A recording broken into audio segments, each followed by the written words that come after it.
Previously on Alan Wake. I came to Bright Falls with my wife, Alice. Thank you for coming here with me. I thought maybe you could write here. I don't want to hear it! God damn it, Alice! Now, she's missing. Alice? Alice? I woke up behind the wheel of a crashed car. I'm missing a week. I was attacked by shadowy men straight from a nightmare. The sheriff took me to the lake Alice and I had stayed at, but the cabin had disappeared.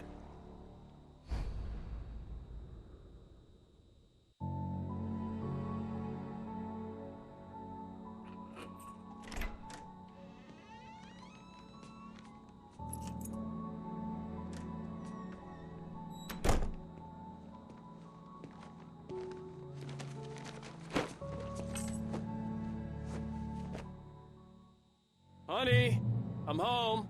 Back here, sweetie. How was it? Worst weather I've ever seen. You should put some coffee on. It'll warm you up. Hey, handsome. This is gonna be a long night, but these shots are turning out great. I guess you're gonna need that coffee then. I'll go put it on.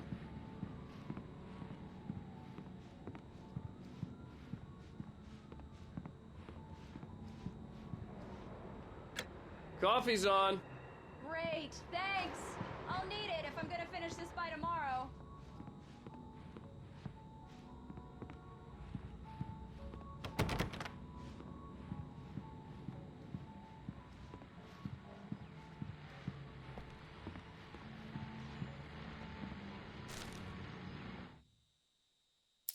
It's true what they say about the fall and the sudden stop at the end.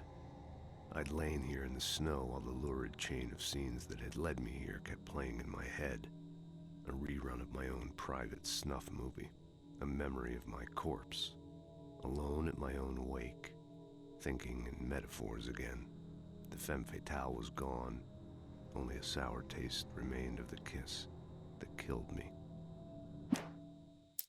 This was a late goodbye. 13 years after I'd gotten my revenge. It had finally caught up with me. It had been a long time to bear the pain. My blood painted the snow red. A gruesome slushy dissolved all the painkillers and leisurely dripped down to the sewer, mingling with the bile of the city, becoming one with it. I can see them now, my wife and my baby. Honey, I'm home.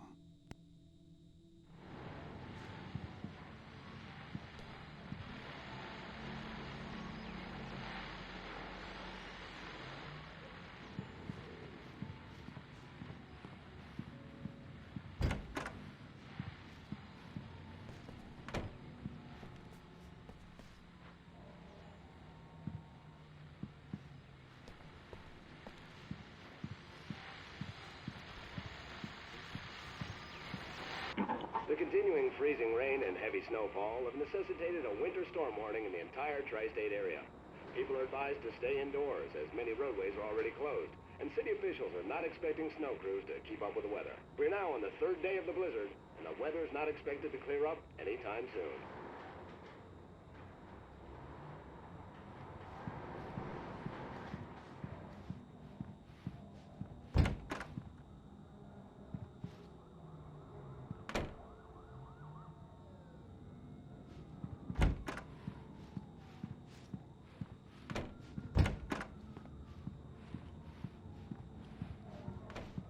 Oh, hey, I just finished mock-ups. They're on your desk. Tell me what you think. No kidding. I didn't think you'd get them done this quickly. On occasion, I can perform all sorts of miracles, my dear. These look really good. Oh, sure, until Barry gets his hands on them. Which, by the way, will happen over my dead body. Last time was the last time. Oh, and speaking of Barry, he called. Alan! Alan, please check the fuse box. I'm right here. I'm on it, honey. Please hurry. Honey, it's a power outage. I've got the flashlight. Hi, okay. You okay? I'm sorry. It just really spooked me. Don't worry. We'll just break out the candles. I know it's stupid, but it's just... Especially when I'm not prepared for it. It gets to me. I love you. Tell me a story, Ryder. Okay. I used to have these nightmares when I was a kid. The dark really spooked me, too. When it got really bad, my mom gave me this old light switch. She called it the clicker. The clicker, huh? Yeah. If I ever got scared of the dark, I could just flip the switch and a magic light would scare the monsters away. Oh, sure. Here it is. Alan. Maybe it'll help you, too. Yeah, nice story, Ryder boy. You made that up right now, didn't you? No. Seriously. I love you, even if you are a liar. Thanks for this.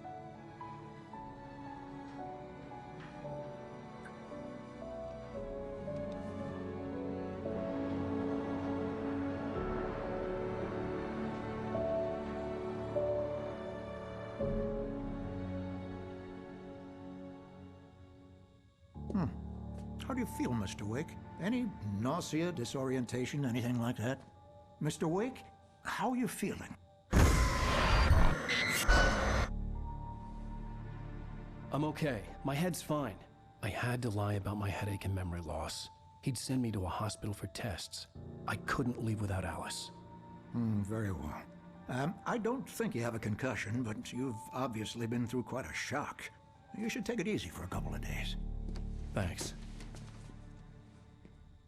Well then, Mr. Wake, we're done here. If the pain gets any worse or you experience any other symptoms, you should come see me. I'll let you get on with it then. Sarah, Sheriff Breaker, is waiting for you.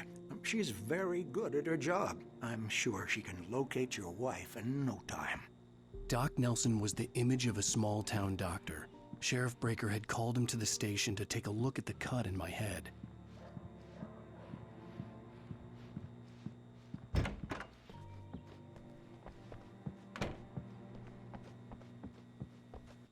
Thank you for testing the lights, Miss Weaver. Everything seems to be fine. I don't have the luxury of being complacent, Deputy Grant. The bulbs will need changing soon. You can't change them in the dark. I'll be sure to take care of it, Miss Weaver. Have a nice day now. Very good. I'll come back later on to remind you, just in case. Mr. The sheriff is waiting for you in her office down the corridor. That was Cynthia Weaver. I guess you can call her the town eccentric. She used to be the editor of the local newspaper, but she's focused on, other things these days. She'd fit right in where I come from. As you can see, she's a little obsessed with maintaining the light bulbs of the refuses to step on shadows, things like that. Back in her day, she wrote about all sorts of weird things in the paper. Bright Falls has a colorful history. Of course, what small town hasn't?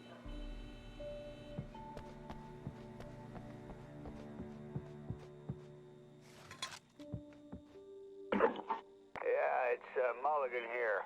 I'm at Stucky's gas station with Thornton. There's no sign of him. Over. Wait. Yeah, this is Thornton. Look, we've located the parade float. It's here.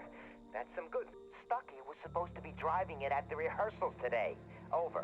Oh, give me that. Mulligan here. Looks like someone really thrashed the garage. Over. Okay, roger that, guys. Keep looking for Stucky. Jane's out.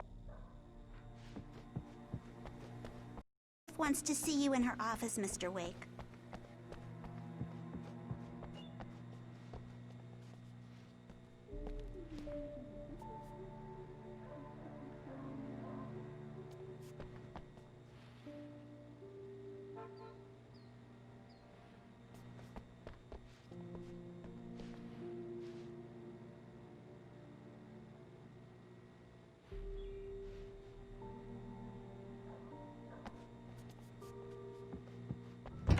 Come in, Mr. Wade. Your phone's on the desk. The battery was dead. It's charged now.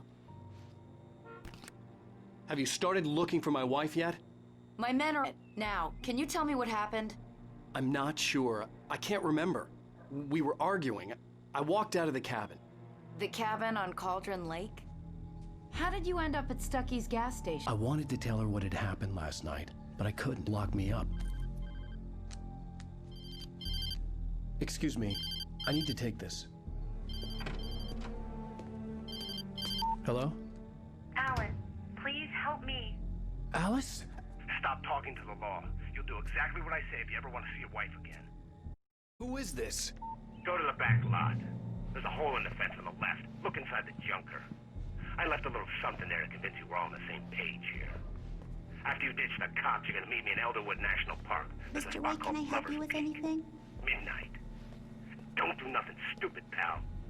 We're watching you. I need to get some air. The sheriff said I could go out back. Of course, Mr. Wake. You can get there through the cell corridor. Lights on! The deputies, they don't understand. They won't listen to me. I need it to be bright. Thank you, man, thank you. Hey, all right. You're a good guy. Don't let anybody tell you different. You know, I shouldn't even be in here. The cops, they got it all wrong. See, sure, I beat him up, but I wasn't drunk. I wasn't drunk at the time. I only got drunk afterward. Okay, listen. You gotta listen carefully now. Here's the kicker. That wasn't Danny. No, sir. It only looked like him. You know who it really was? I'll tell you who it really was. It was a goddamn alien! I know it sounded like something a drunk would say, but believe me, I wasn't drunk then.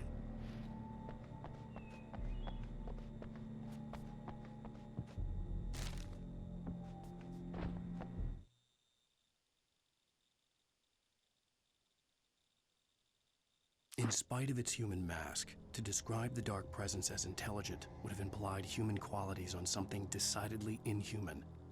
Nonetheless, it found the one spot in the diner that was dark enough. Some light spilled into the corridor, ravaging it. But it took the pain. Horrible as it was, the writer would soon fix that. He would be coming to the one place where it still had power. I told him.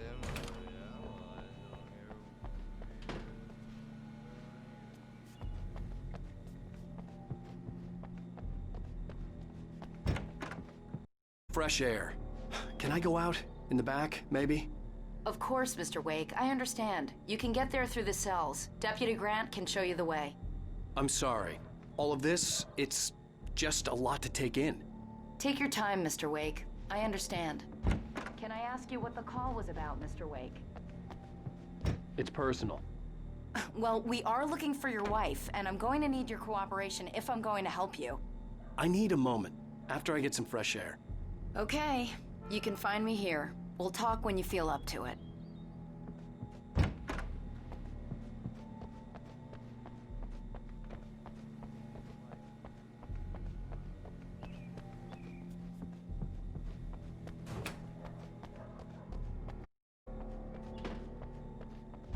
The early morning light hurt my eyes and made my head ache.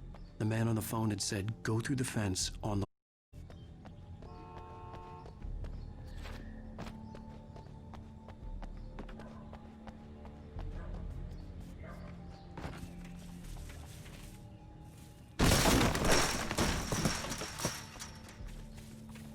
Alice's driver's license had been placed on the front seat. Caller meant business.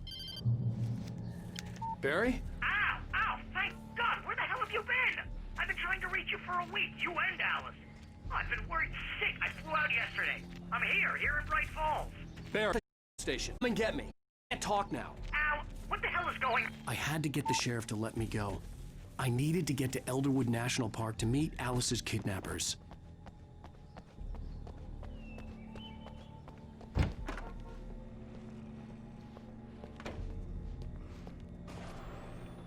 A writer is a light that reveals stories, shapes it from nothingness. The way a sculptor carves a statue from a block of granite. If I stop, the world I'm making dies. Darkness will reclaim it. It's a long haul into the dark. Alice's life is at stake, but I can't think about that, or I'll lose it. The dread lingers at the edge of perception. I'll push on. Anything is possible here. I'll write the story. I'll save her. Marvelous, Sarah. I just wanted to settle all the damage the Anderson brothers might have inadvertently caused on their recent and regrettable little outing. They are not accountable for their actions, of course. I can assure you, staff has been Tor and Odie trouble to anyone living at their... Indeed, all we can do is to slow down the progress of their dementia. Are you feeling any better, Mr. Wake? I'd like to leave. Am I free to go? Well, we still need to talk about... Am I under arrest? No, of course not. But I need to know where you'll be staying so I can get in touch with you. I'd avoid the motel. The Majestic is known for its roaches. The cabins at Elderwood are pretty nice, though. That sounds perfect. I'm Dr. Emil Hartman. I'd like to invite you to stay at Cauldron Lake Lodge. Did you talk to my wife? I had the pleasure of discussing your situation with her on several occasions. Did you set something up with her? I invited her here. My clinic is a place where... Oh! Hey! Oh, my! Take it easy. Hey, nobody move! Get your hands off of my client! Who are you? I'm Wheeler, his agent. If you have business with Mr. Wake, you talk to me. You yokels won't know what hit you once I sick my lawyers on your asses. No harm done, Sarah. I'm all right. I don't want to press charges. Mr. Wake, my offer still stands. What the hell was that about, Al? We don't need a replay of that thing with the paparazzi. I thought they were gonna lock you up.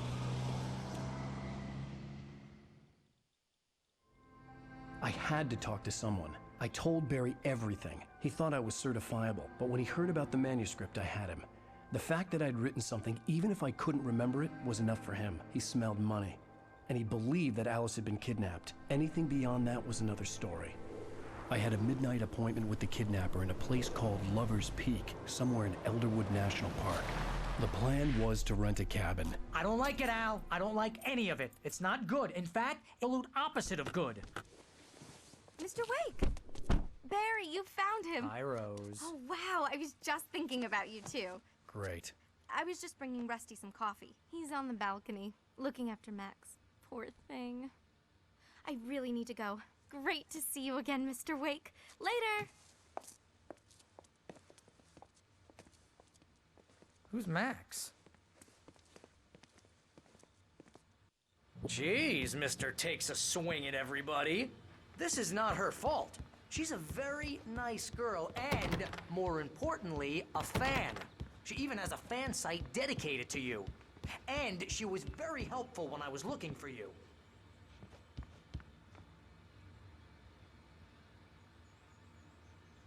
Seriously, Al, what you were saying in the car, just listen to yourself. What, you shot a guy and his body just disappeared? When was the last time you slept? What, are you high? Have you been drinking? No! Look, Barry, I'm missing a week, and someone's got Alice, and everything's just... Do you understand what it sounds like when you stuff like that? Don't get me wrong, it's a good story, could be a bestseller. But when you start confusing fiction with reality, you're buying yourself a ticket to the funny farm. Wait here.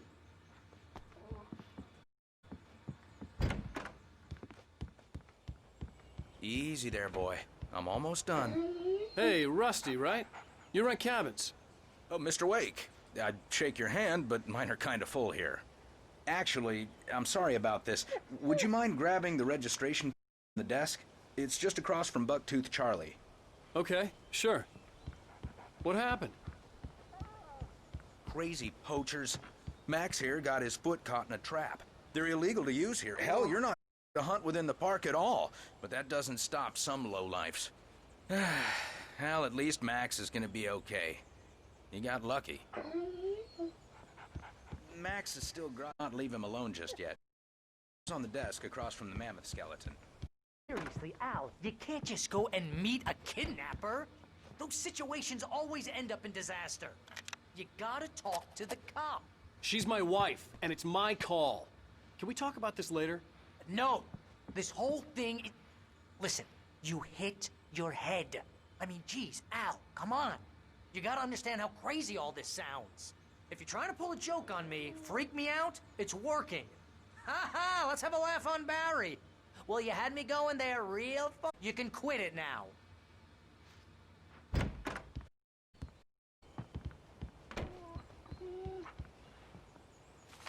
I think this is the form you wanted. And here are the keys. Okay, you're all set, Mr. Wake. Glad to have you staying here. Thanks. Can you tell me how to get to Lover's Peak? Oh, sure. It's at the end of the nature trail. Just follow the paths, you'll get to it eventually. It's an easy walk. Nice spot, too.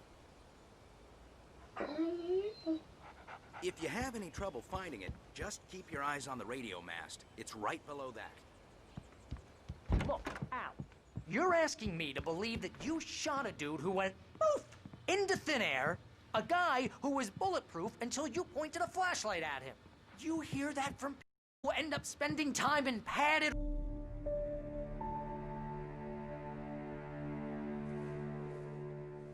That's just crazy talk, Al. Al?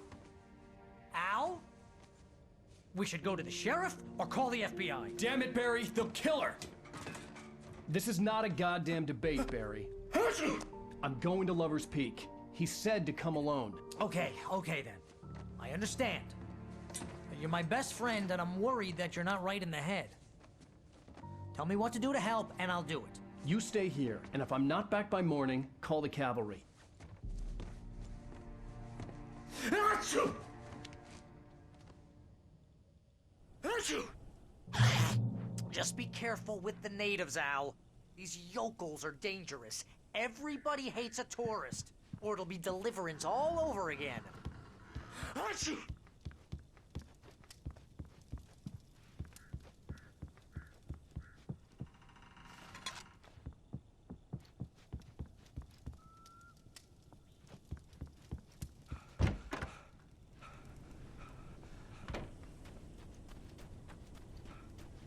I'll wait here, Al. I'll hold down the fort. I'll be with you in spirit every step of the way, Al. Walk through the door now.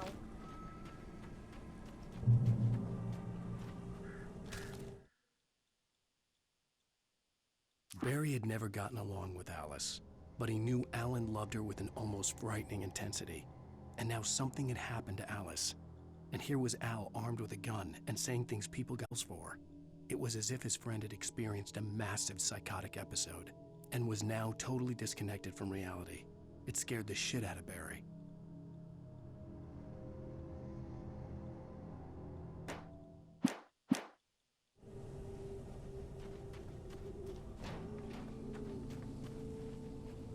Barry had the keys to the car he rented. Wasn't a long walk to the visitor center, and it wouldn't be any use to me in the forest. I knew I should have gone to the cops. This wasn't the smartest thing I'd ever done, but I was still angry with Barry for trying to talk me out of it. These people had called me right in the sheriff's station. The cops wouldn't scare them, and they had Alice.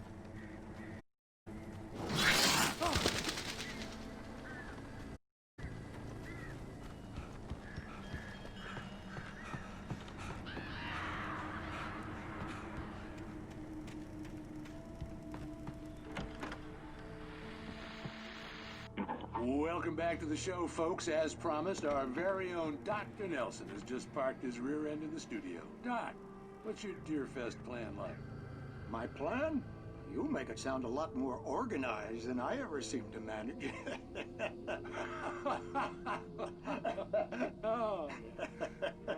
No plan, really. Just taking the atmosphere.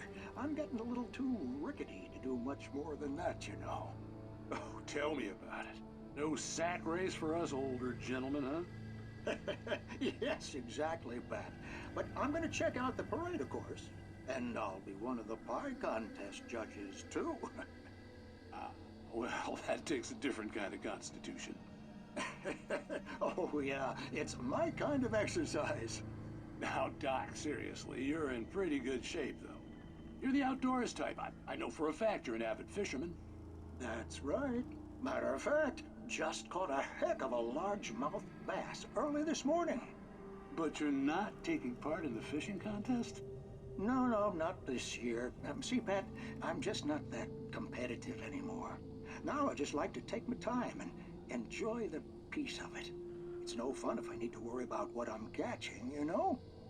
Well, considering your track record, the participants are probably pretty happy you feel that way. Well, Pat, that's kind of you to say.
answer and cure of civilization.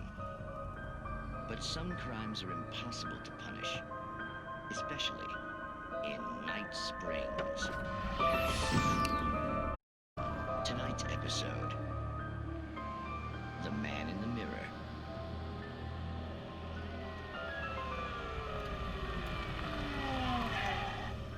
He's inside, Agent. He's a weird one. So, you're confessing to killing that guy, huh? Why? Had it coming? Yeah, but why would you do that? I mean, you're a nice guy. Normal. Took a kid to a soccer game. So how come at the game, you pick a guy and, quoting from the arresting officer's report here, assault the victim's head area repeatedly with the weapon of choice being a pair of bare fists? Wow, that sentence really flows, huh? Maybe you're not the literary type. Okay, so you mess him up. But why? Who was that guy? We couldn't ID him. Why would a guy like you do him like that? I didn't like his face? Well, you must have hated it, because you really went to town there. I mean, there's no way to tell what he looked like. No ID on him either. That must be difficult. But then we ran the fingerprints. Got a match. Your prints. Identical. How about that? Said you were wearing a white shirt when you took him to the game. But the white shirt is on the dead guy. It's plenty red now. You won't get away with this. Do you really think that's in any way relevant to me? I had plenty of time to talk to my boy before the cops arrived, you know? He won't stop screaming, am I right? You think he's ever gonna be okay? I left my mark. Believe me. You bastard. What? You gonna shoot me? What's the point? I'm going to prison. You got me. I don't understand any of this. And you never will. Don't worry. Maybe you'll see me again, Agent. Maybe in the mirror.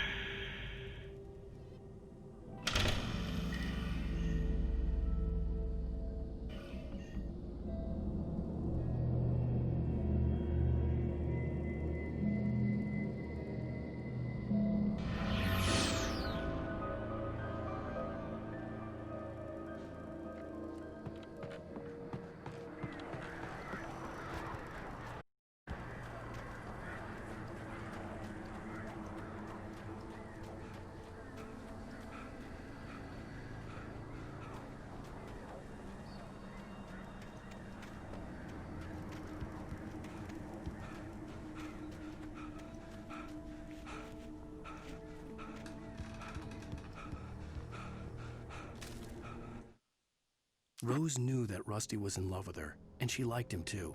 She liked him a lot. He taught her to dance, and life had certainly taught her the value of a man who was gentle. He treated her well, made her smile, made her feel good. But Rusty wasn't the prince of her dreams, and that tended to underline the unbearable truth. She was no closer to that Hollywood magic than he was.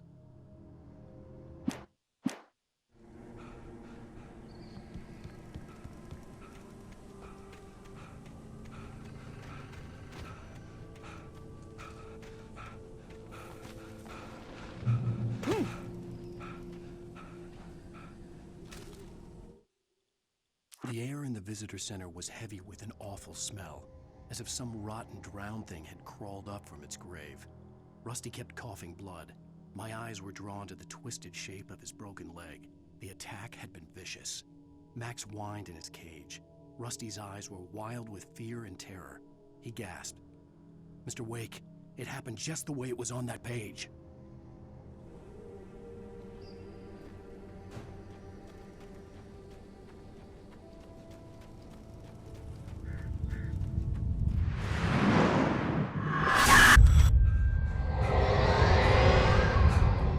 Vision left me weak. This was no head injury. Damn. Rusty, hang on! I'm coming! Please, help me!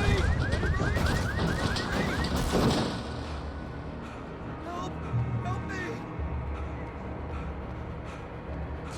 Can you hear me? Anyone! Please, help! Hello? Back here. I'm back here. Hey. Mr. Wake? Oh, hell. It happened just the way it was on that page. I found. Came true. It knew. So dark. It'll come back for me. You must... The lights. In the office. I have the key. Okay, Rusty. Hang on. I'll be right back. This couldn't be far. Rusty had found a page from the manuscript. It would help me understand what had happened. The only way to make sure that Rusty was safe was to get the power running and the lights back on. The visitor center was sturdy, but the impact turned the front of the building into splinters. Rusty was thrown across the lobby like a rag doll and hit the far wall hard. It didn't hurt until he tried to move and saw his leg bend the wrong way, felt the broken ribs stabbing him on the inside. Rusty howled in pain and fear, suddenly afraid to die alone.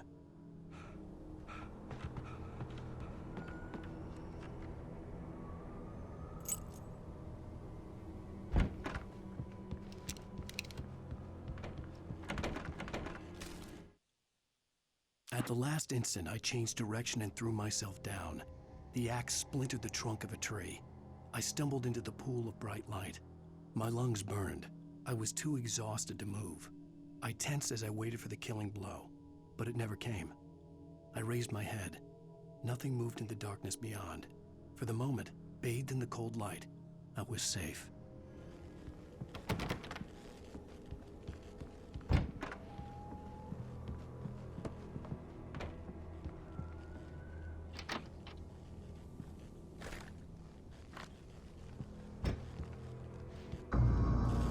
I was too late. Someone had destroyed the circuit breaker. There was no way to get the lights back on. The ground was covered in patches that looked like liquid darkness.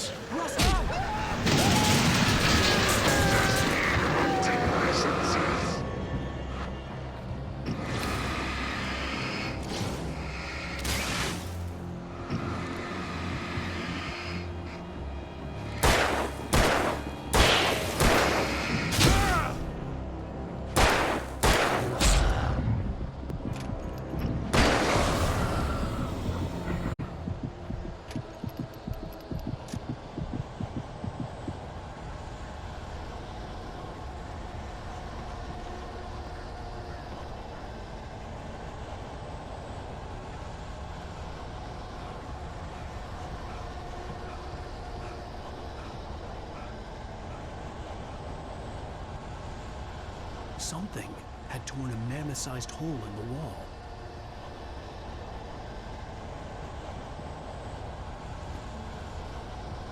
Please don't feed the animals.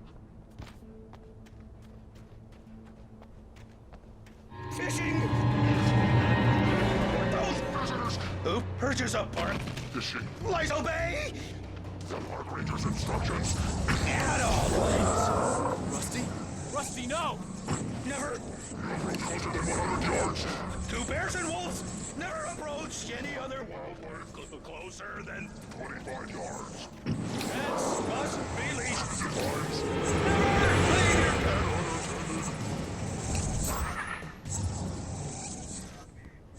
It is against the law to remove any natural objects or historical artifacts from the park.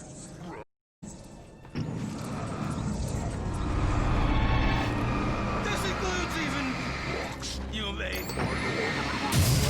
simple berries.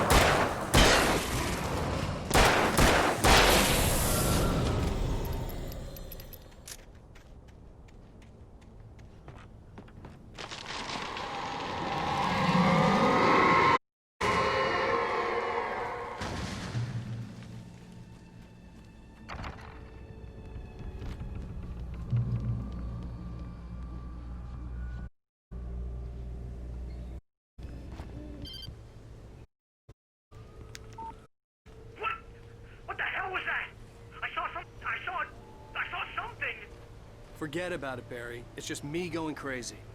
Oh, jeez. Oh, jeez. You're not crazy. I wish you were crazy, but you're not crazy. Ow, be careful. Stay in the cabin. Don't open the door for anyone. I mean it.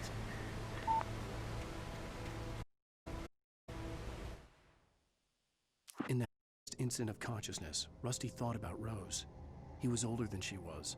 Rose was barely out of her teens, but she made him feel young and forget what a train wreck his long-dead marriage had been. He still wore the ring. He'd been waiting for her to tell him to take it off. Now she never would.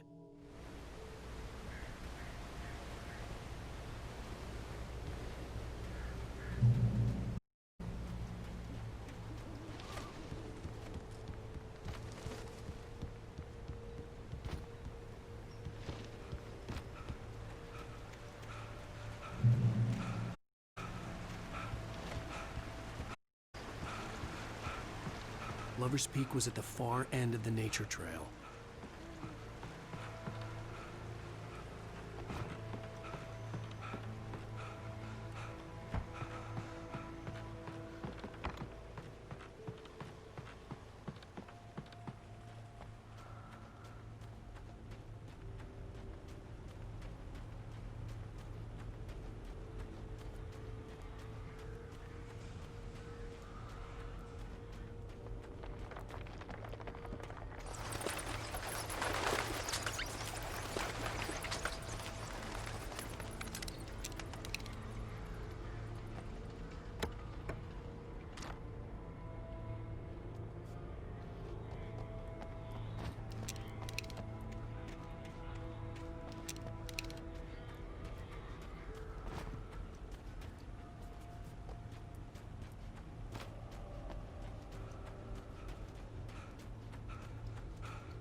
Lover's Peak was at the far end of the nature trail.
I turned the corner, afraid of what the flashlight's beam might reveal.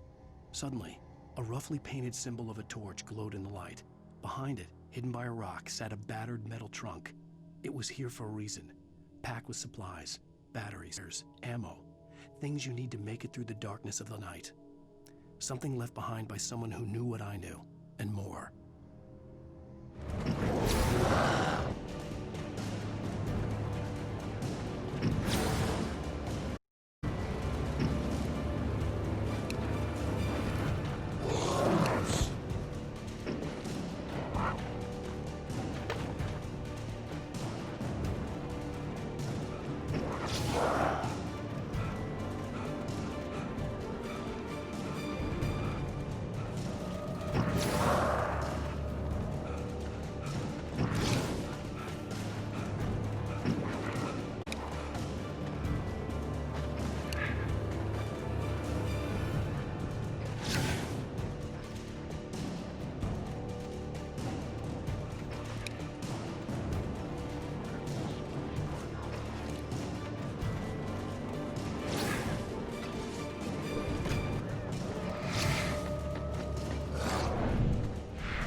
Agent Nightingale didn't want to be in Bright Falls. These little communities revolted him, and he didn't like the trees or the coffee. He now knew that impossible horrors lurked behind the storefronts and smiles. He desperately wanted to turn the car around and just drive until he passed out or ran out of road and booze. But he had a job to do. He had a rider to catch, at any cost.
Come on, we gotta get moving. More of them coming.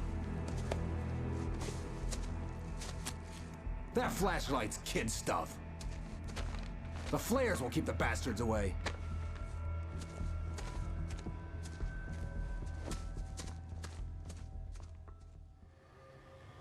You can see them too? Hell, of course I see them. Come on, we gotta move. Why? Because that's the way the story goes. Yeah, but... Let's move! I lost my gun back there. Oh, I've got a gun. Just keep that light steady on him. It took a moment, but then I recognized him. He'd been on the ferry when I first arrived here with Alice. He knew my name. We were headed in the direction of Lover's Peak. There was no way this was a coincidence. He was the kidnapper. Come on, Wake! You better keep up.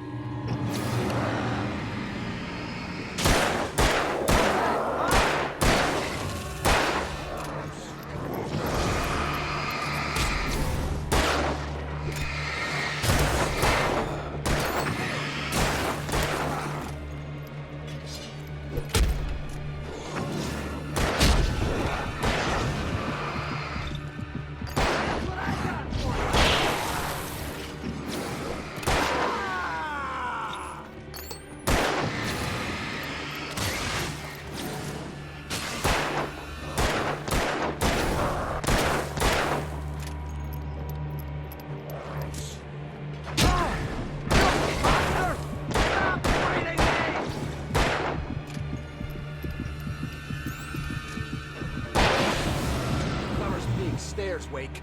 Use the flares from the emergency box to hold them off while I get these boards off. Give me the gun. Yeah, no do, Wake. Are you kidding? Give me the gun! Pull them off, damn it.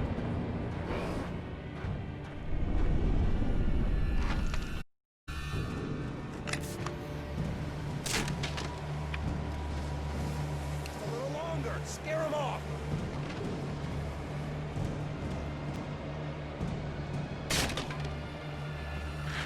Get some light on those bastards now.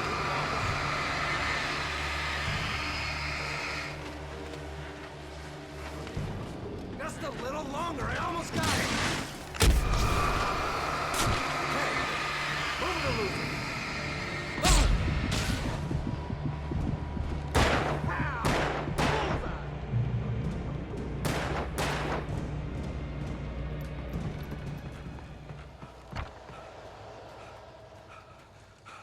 Better get ready. They'll be on us soon.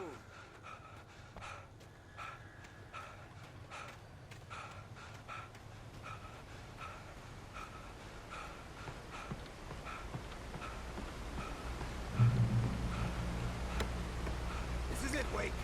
Last stand. There's more flares here. Get ready. We fight them as long as they keep coming. Give me the goddamn gun! They're coming! That's not how this goes.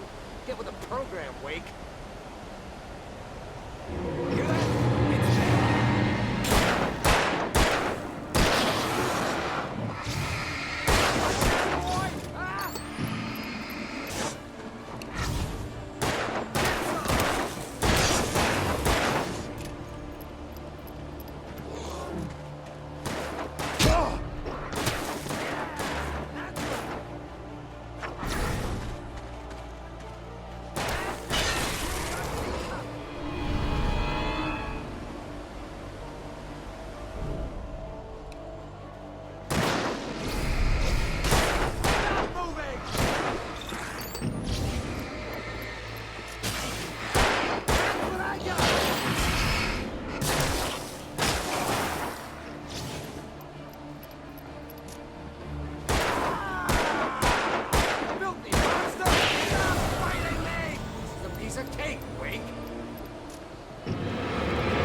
Let's cut the act now. Where's my wife? I knew you were gonna say that. I read it all before. You're a hell of a writer. Congratulations. You're gonna bring about something glorious and terrible once we get you some proper editorial control. What the hell are you talking about? Where's Alice? I want the entire manuscript, or she's gonna suffer bad. You touch her up.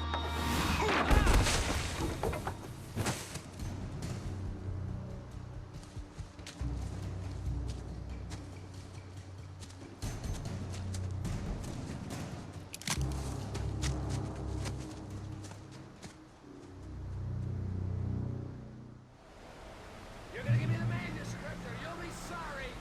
No! Come back here! I swear I'll kill you if you hurt Alice! Do you hear me? Come back here! He had Alice, and he wanted the manuscript because he thought it held some magical power. But on more than one occasion, Alice had tried to explain how it felt to be afraid of the dark. To her, darkness wasn't simply the absence of light, but something more tangible than that. It was something you could touch and feel. Worse than that, it was something with a its own, something malicious and malign. For her, things changed when they were wrapped in darkness. They turned into something else, something foreign, and nothing was safe or innocent anymore. I'd never really understood what she meant, until now. I had no manuscript to give him. I had to get back to Barry and figure out my next move.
One desperate situation after another. I was exhausted, and my body felt as though it had been chewed up and spat out. The flashlight was heavy in my hand, and each pull of the trigger sent a painful shock up my arm. But I was finally out of the woods, and things were looking up. That's when I heard the chainsaw.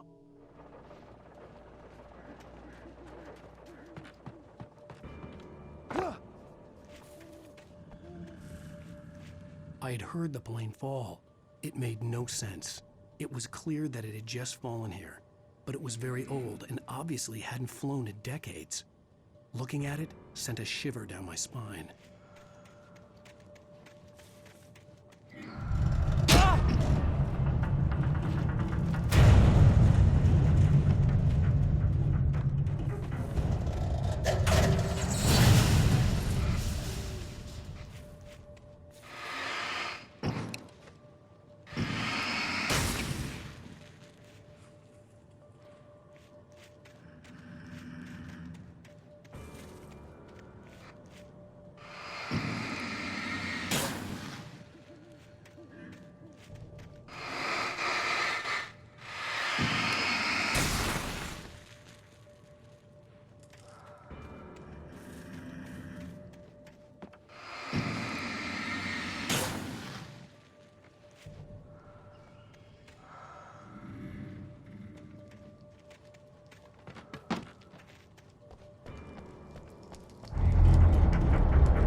The logging site was a mess. The modular office had been pushed off the cliff. Deputy Thornton climbed up from the wreckage excited, breathing hard from the exertion.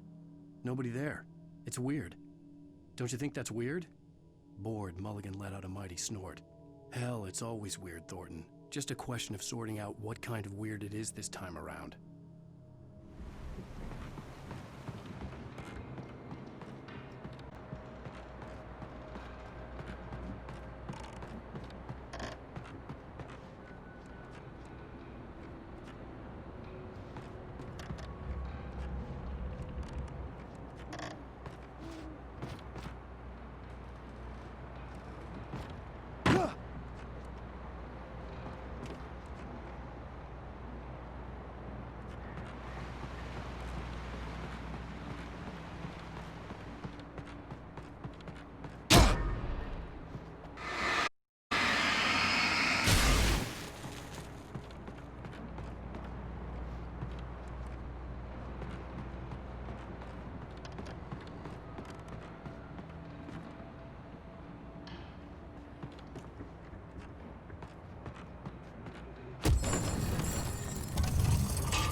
When Barry saw the darkness attack the visitor center, it made him a believer. The men Al said he'd shot, they hadn't been just locals on crank. Somehow the world had changed, like the channel had been switched without warning. You think you're watching a sitcom, and you're really watching a horror show. When the birds started attacking the cabin, Barry wasn't surprised, just terrified.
Beware of Widowmakers.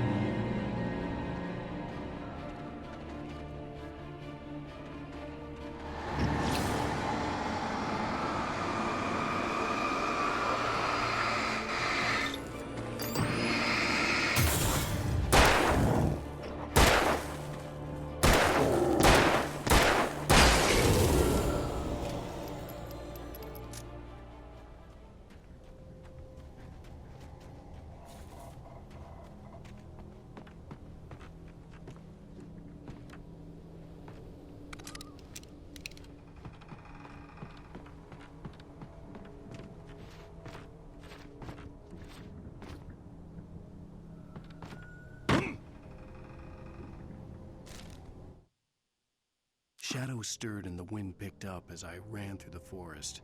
I felt the dark presence turning its gaze toward me. Then the moonlight was blotted out by dark shadows that raced violently across the ground, moving too swiftly to be natural. Darkness gathered between the trees and melted again to reveal the Taken. No natural path had brought them here.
hazardous occupation.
Barry? Ow! The porch is covered with birds. They've got all Hitchcock on me. Stay out of sight. I'm on my way. Don't open the door. What am I, crazy? Stay hidden. I'll be there soon. Just make sure you keep the lights on.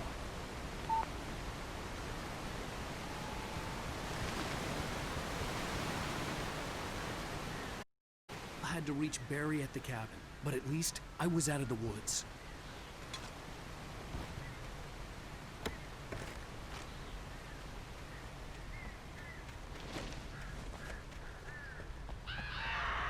I'd have to get the car from the garage. It would get me back to Barry faster, and the headlights were a welcome bonus. The FBI agent's command froze me in place. I considered surrender. It was all falling apart anyway. I could give in, let someone else deal with it, but it felt all wrong. Call it instinct, his posture, the way he held the gun. He was no friend. Shots ringing in my ears, I leaped for the hole in the fence and stumbled into the darkness beyond.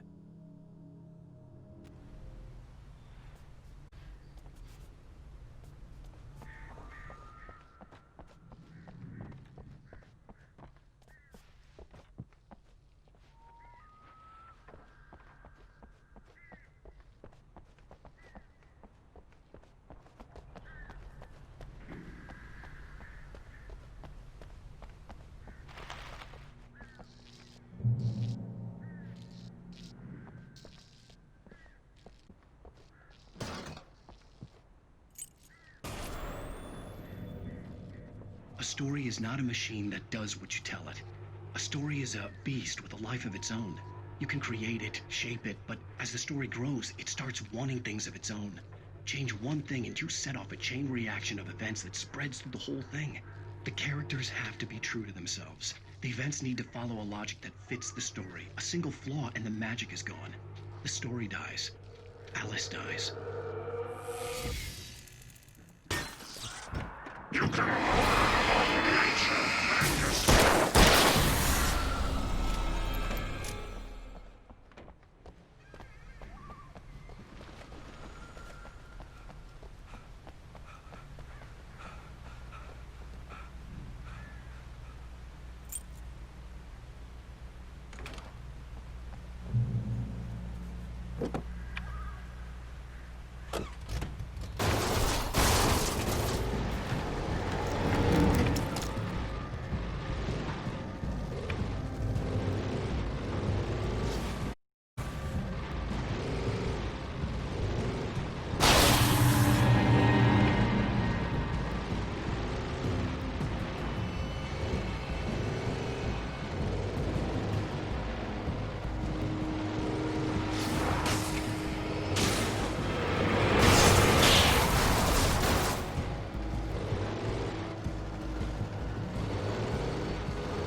The flare gun was probably the best weapon I could imagine against the dark things.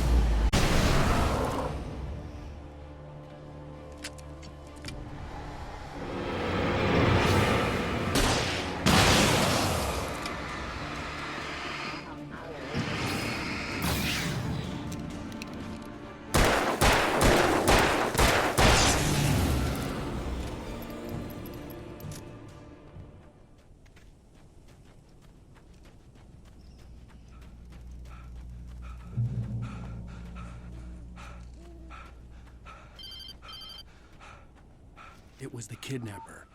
You son of a bitch! Where's my wife? Enough horseplay, Wake. You deliver the manuscript, and you can have your woman back. Simple as that. I don't... Listen. I'm gonna need time to finish it. I still need to write the ending. A week. It's not done? I need a week. 2 days. The old Bright Falls coal mine is nearby. You can find it easy, city boy. The main building, there at noon. You bring the manuscript, you'll get your wife. If not, well, get me. Yes, I get you.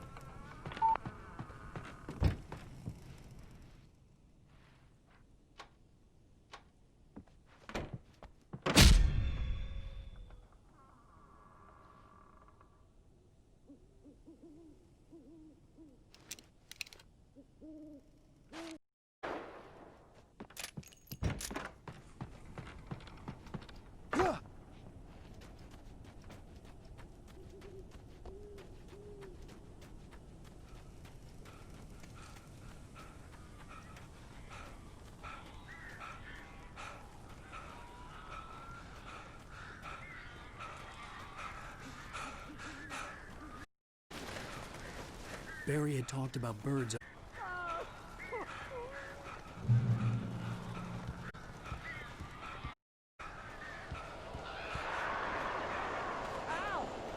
I am so glad you're here.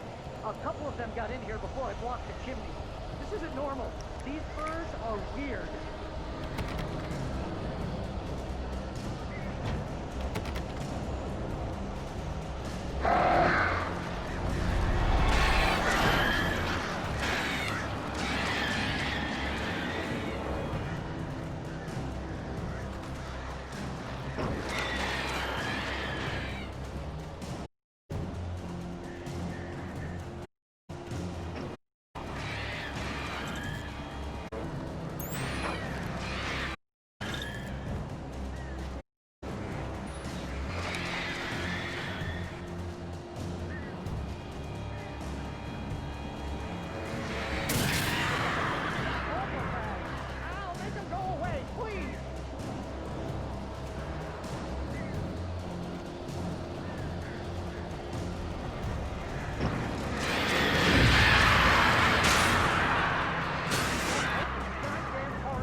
I'm sorry for thinking you were having a psychotic episode, man. I sent Barry to the town to ask around about a man fitting the kidnapper's description. He'd go through the archives of the local paper. Perhaps he could learn something. Anything about the island and the cabin that had disappeared. The man wanted a manuscript. I had to try to write him one to get Alice back.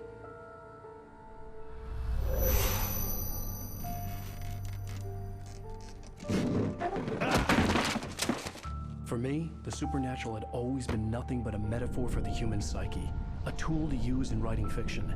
Now, it was happening for real, and I couldn't put a single word on paper.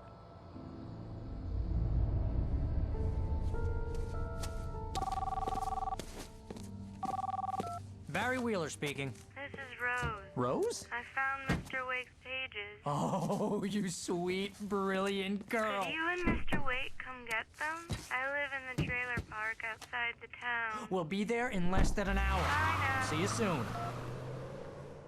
Have a great day. Hope you come back soon. Welcome to the Oh Dear Diner. Good girl.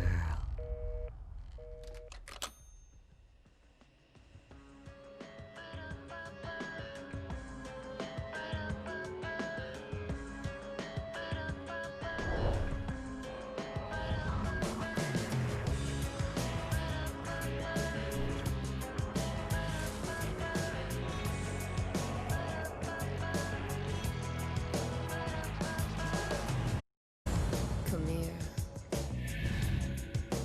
Pretty please, can you tell me where I am? You want to say something? I need to get. Previously on Alan Wake, Alice has been kidnapped. Alan, please help me. Alice? You'll do exactly what I say if you ever want to see your wife again. I can't tell anyone except my agent Barry. Damn it, Barry, they'll kill her! You're my best friend, and I'm worried that you're not right in the head. The ransom is a manuscript I supposedly wrote that's coming true before my eyes. It happened just the way it was on that page. So dark. I have found only a few scattered pages. I want the entire manuscript. The deadline is in 2 days. I found Mr. Wake's pages. Good girl. How the hell did she get her hands on the manuscript anyway? I don't know. She's resourceful. I told you you were too hard on her. Listen, I found out lots of interesting stuff while I was digging around. Yeah. Mr. Wake, it's Sheriff Breaker. We have an FBI agent here, Agent Nightingale. FBI? He's anxious to see you. You'd better come to the station. Okay, I'll be right over, Sheriff. Let's make this quick, huh? Help you folks? Name's Randolph. I'm the manager. We're looking for Rose. Works as a waitress down at the diner. Rose, sure. Nice girl. Who? I'm Alan Wake. Better, huh? I heard on the radio you were visiting. Well, I'll show you her trailer. That Rose, she's a nice girl. Always pays her rent on time. I was saying, I found all sorts of weird stuff from the local newspaper's archives. This place is crazy. Disappearances, mysterious deaths, urban legends come true, and get this, most of this stuff takes place around Cauldron Lake. Well, you ain't wrong, mister. The Indians thought the lake was a doorway to the underworld. I'm the God-fearing type myself. I don't hold with that sort of thing. Yeah, okay. Anyway, there was an island there owned by a guy called Thomas Zane. Now, some of the articles I found about him make him out to be a famous writer, but I ran a bunch of searches, thing he wrote. Zane was heavily into diving, so much so the place called Diver's Isle. But the volcano under the lake erupted in 1970 and went down with the island.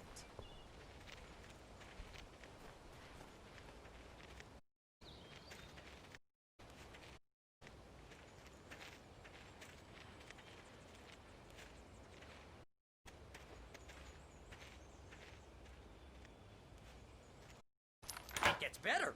A local girl, Barbara Jagger, drowned in Cauldron Lake just a week earlier. They were lovers. Sure, Uncle Spook story. The Scratching Hag comes for you in the dark. Childish stuff like that. Anyhow, I'm just getting to the best part. All of the articles about this stuff were written by Cynthia Weaver. I asked around, and she's that crazy bag lady you met. What, the lamp lady? She can be a little loose. She's not homeless or anything. Yeah, anyway, Jagger and Zane before they both died, and she had some kind of a breakdown.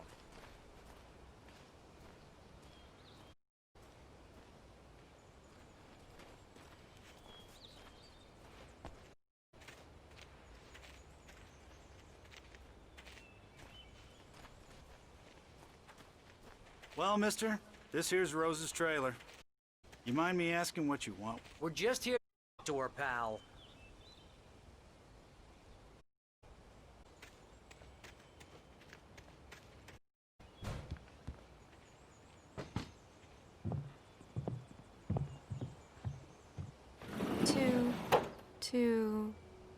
Oh dear, Mr. Wick. I'm so glad you're here. Rose, you have my manuscript? Oh. Oh, yes. Yes. Please. Hey, this is really good. My manuscript. I really need it. I understand. I know what you need. A muse to inspire you. Oh, for Barry? She doesn't have anything. Yeah, hey, Al? Al, what's... Oh... Barry! What? What?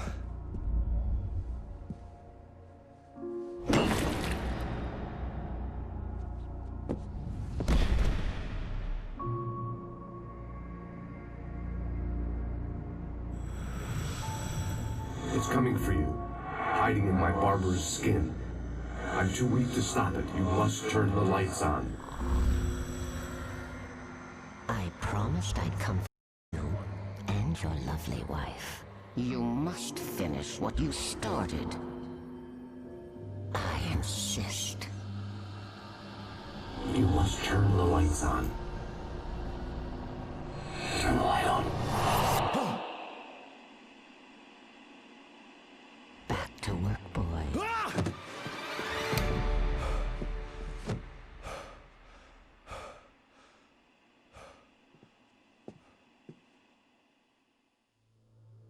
I felt nauseous, hungover.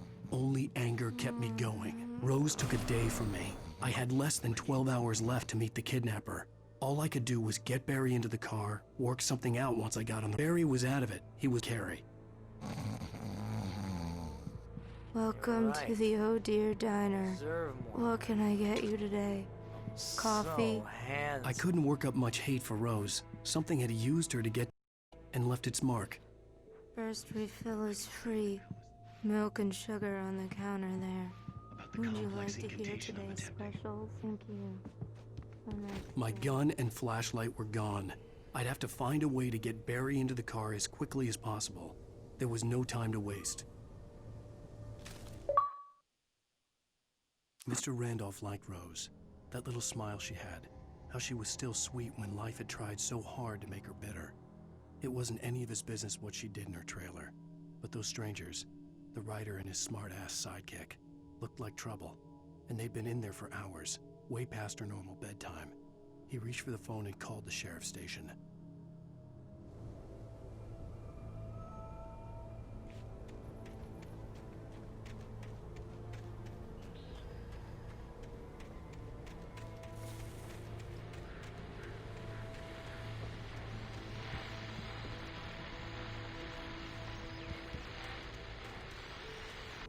I just stepped outside to catch a breath of fresh air, and let me tell you, the weather's getting heavy.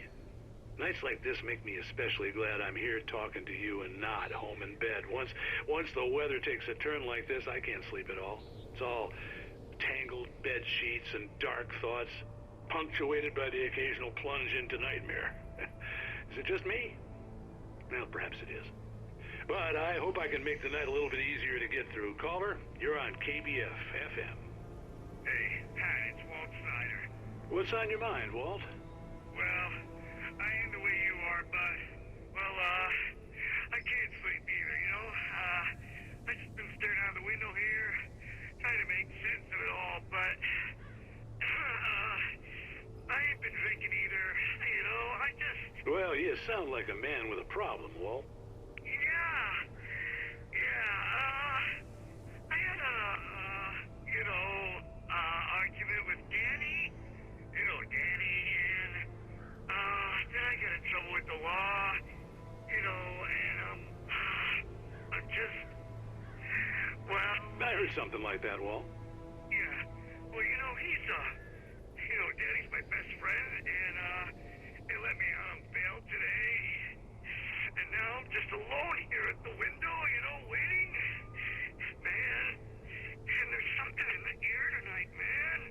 I was just outside looking up at the sky above our broadcast tower thinking the same thing. What are you waiting for, Walt? I don't know. Something's gonna happen. I think I better go. Well, Walt, maybe... No, thanks, Pat. Well, good luck to you, Walt. Hang in there. Let's take a little break, folks. This weather's really something else, huh? How can I be sure you will walk away?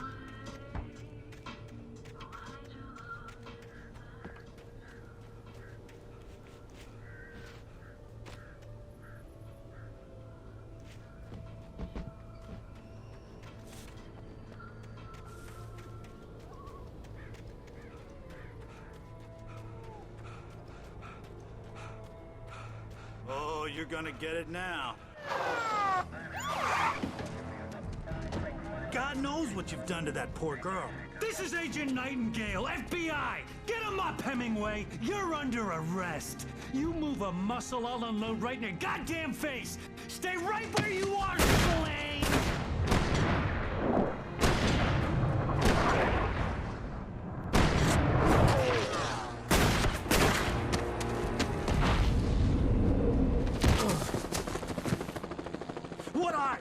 I'm standing right here, you damn maniac!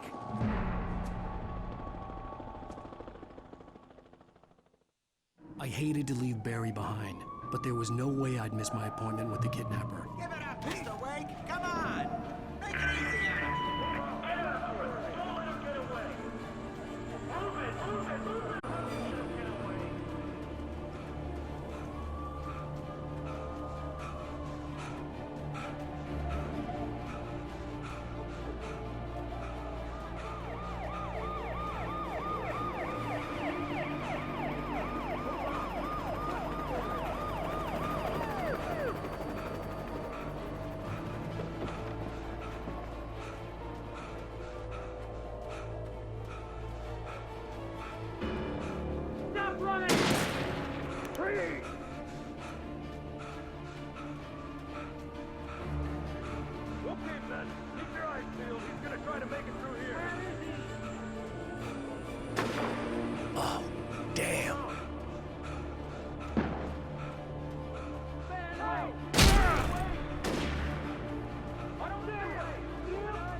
For decades, the darkness that wore Barbara Jagger's skin slept fitfully in the dark place that was its home and prison.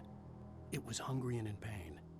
It dreamed of its nights of glory when the poet's writing had called it from the depths and given it a brief, terrible taste of power and freedom. The rock stars had stirred it from the deep sleep the poet had sunk it back to in the end. When it sensed the writer on the ferry, it opened its eyes.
This horror was everywhere I went, circling me.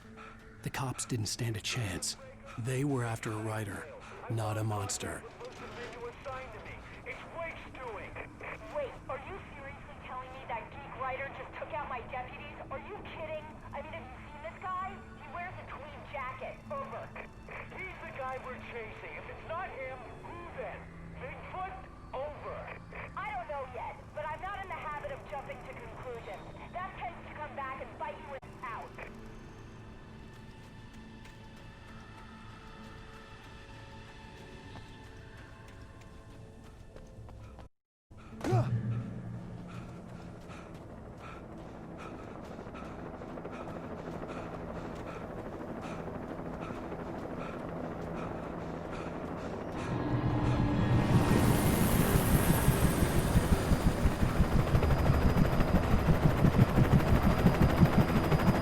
You on the ground.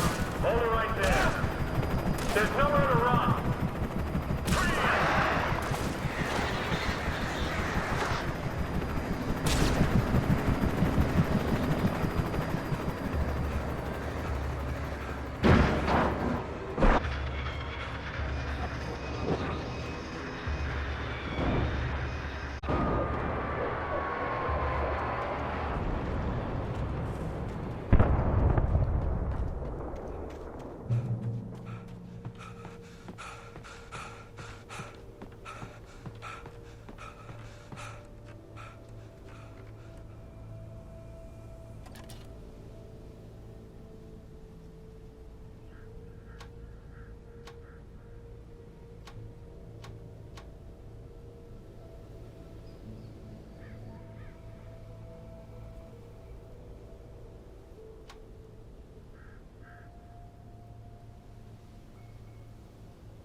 This is James.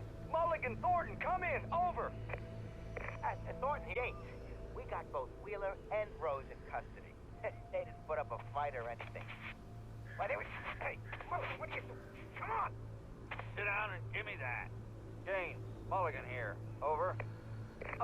Go ahead, Mulligan. Over. We got Wheeler and Rose here. Wheeler's drunk or hopped up on something.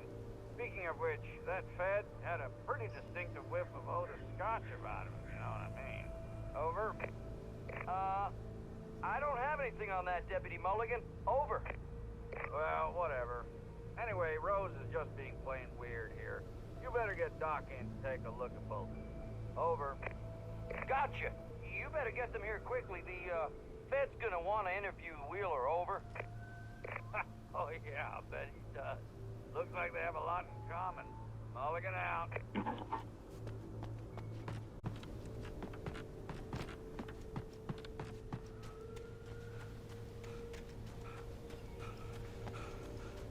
I imagined that the broadcast tower in the distance was part of the local radio station.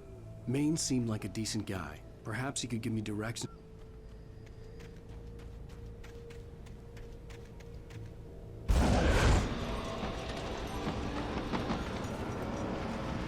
Unnatural shadows clung to the gate. The darkness that was after me was trying to stop me. I wouldn't get through without a light.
It took me a moment to recognize the flashbang grenades. They were an ideal weapon for my situation. Team 1, come in. Over. Team 1, this is Sheriff Breaker. Report. Over. Team 2, come in. I need a report. Over. Come on, guys. Talk to me. Come in, please. Over.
Another call. You're on KBF-FM with Pat Maine.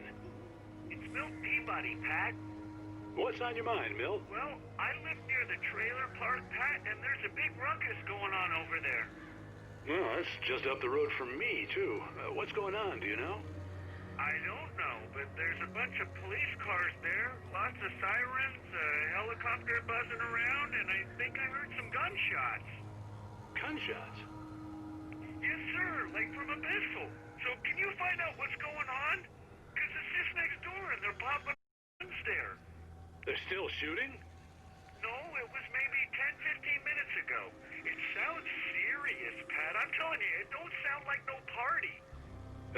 I'm certainly going to give the station a call, Milt. Okay. You'll hear it here as soon as I... Thanks.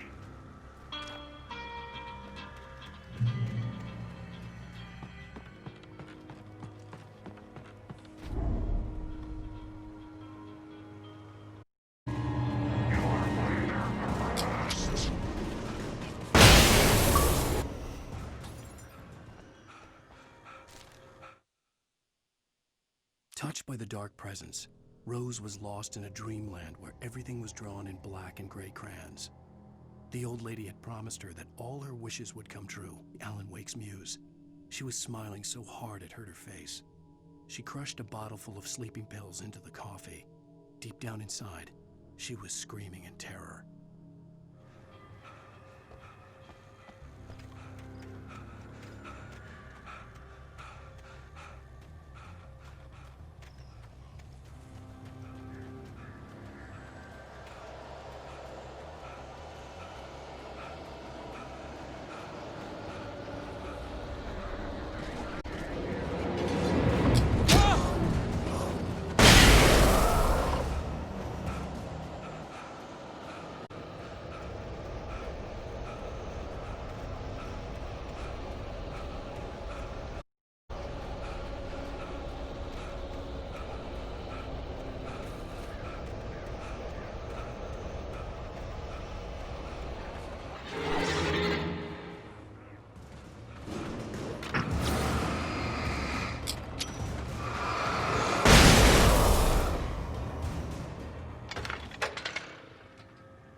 hoped Maine could lend me a car to get to the coal mine.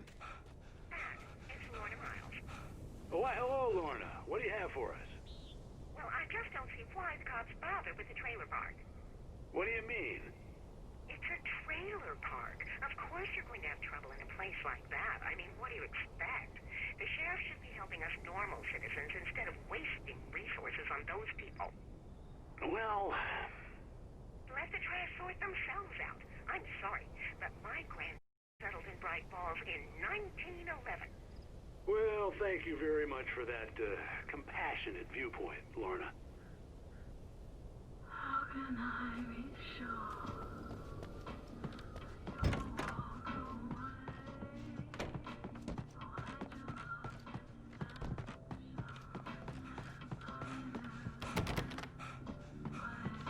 Oh, here's a little surprise. The famous writer Alan Wake just walked in. Folks, I'm going to see if I can talk him into an interview. Come on in, Mr. Wake. Oh, I'm so glad you could find the time to do this, Mr. Wake. Nowhere to run now, Dan Brown. You back away from me. Don't hurt. Whoa, whoa, whoa. Everyone calm down. Put the gun down. We're all friends here, right? Cool your jets, Nightingale. We got him. Judas Priest! What the hell's the matter with you? There's a civilian in there.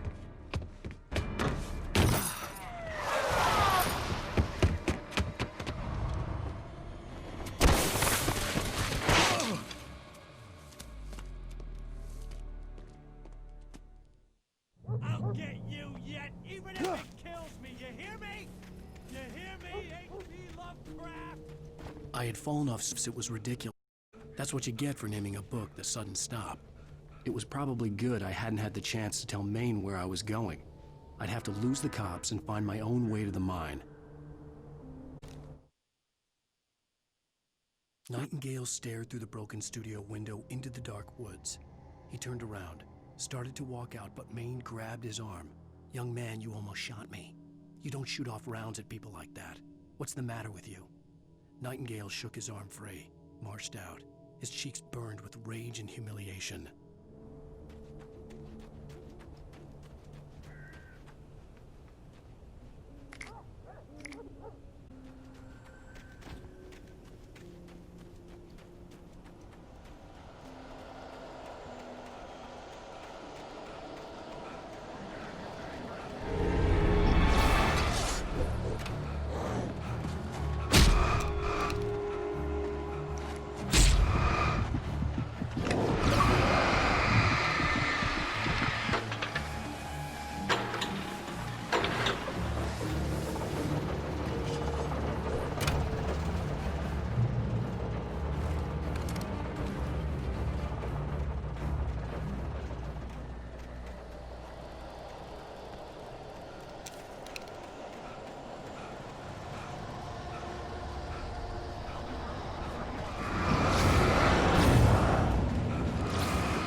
There was no sensible reason for the power company work lights to be here. It was almost as if they'd been left for someone like me to use.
Sarah trusted her gut, and her gut said Agent Nightingale was an asshole.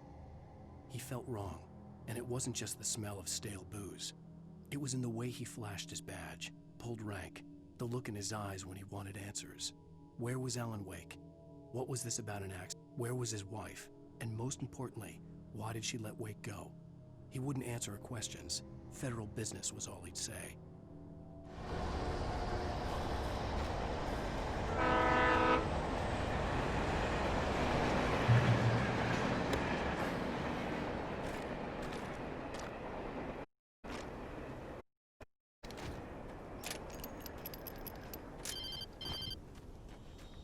Most stubborn man I've ever met.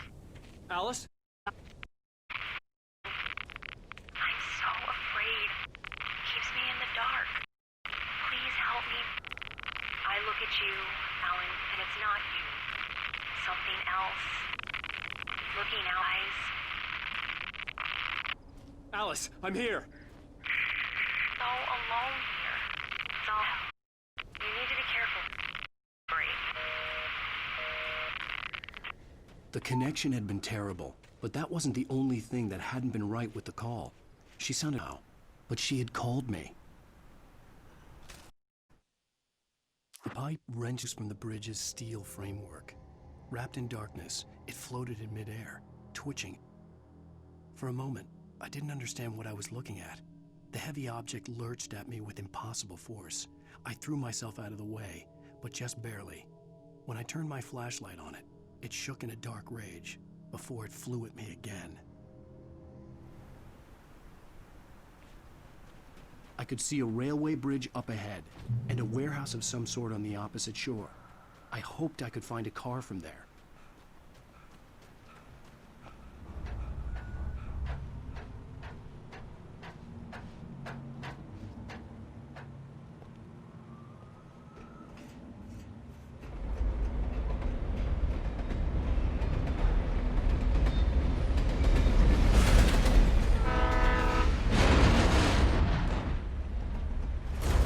That was pursuing me was growing stronger, and it was taking over everything in its path.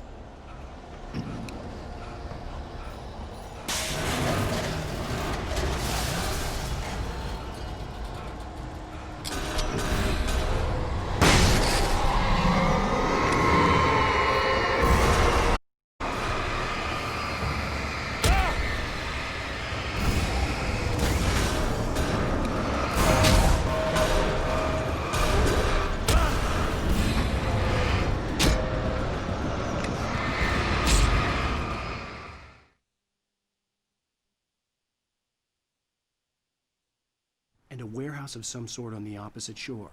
I hoped I could find a car from there.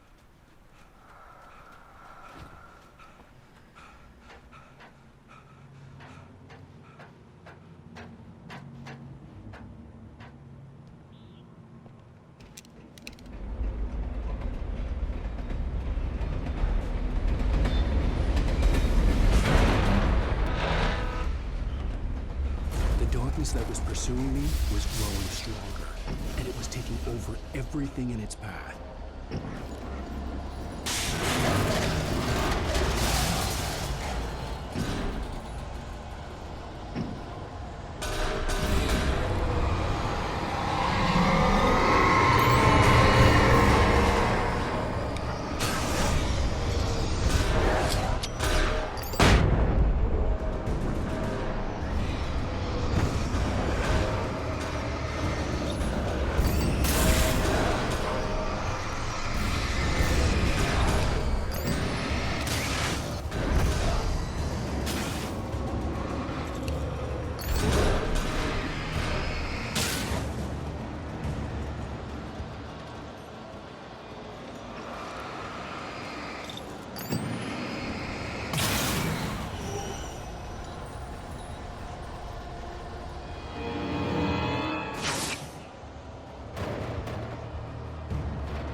slammed the door shut right in his smug face.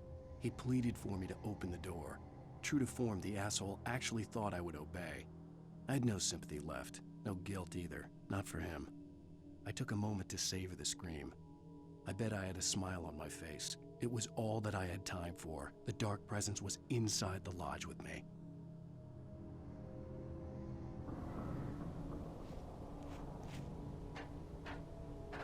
As a teenager, just starting to get interested in writing, Stephen King had been a source of inspiration to me. I thought about all the inanimate objects that had come to life in his books. No one is a good horror story. Certainly not the protagonist. What makes them fun? This was anything but. The darkness could possess anything, and it was getting closer.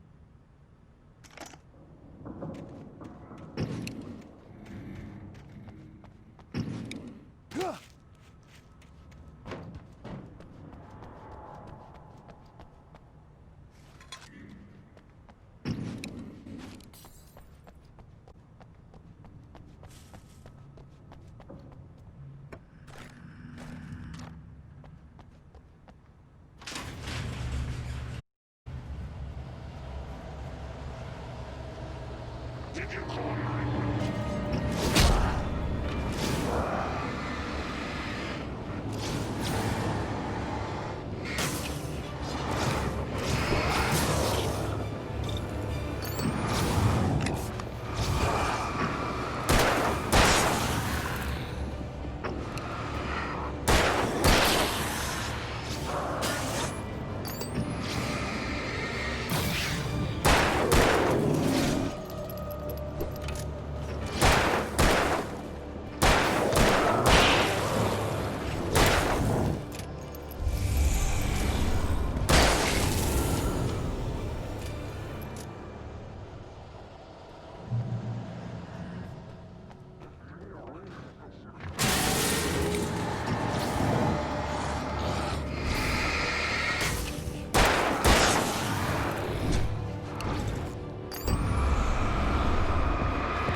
The darkness surged towards me, sucking everything loose from the ground into its depths, tugging at my clothes. I saw the flare the kidnapper had dropped and threw myself towards it just as I felt my feet leave the ground. The darkness embraced me with the force of a tornado. Somehow I managed to light the flare. The darkness roared and cast me away. I fell toward the dark waters of the lake far below.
I had never been this glad to see the sunrise.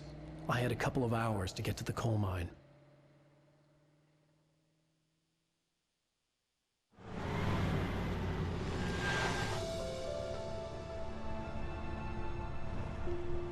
The coal mine wasn't far now.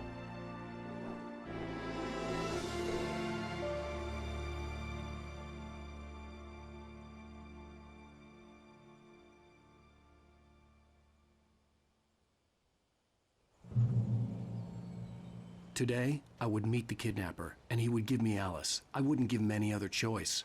A drowning man will clutch at a straw.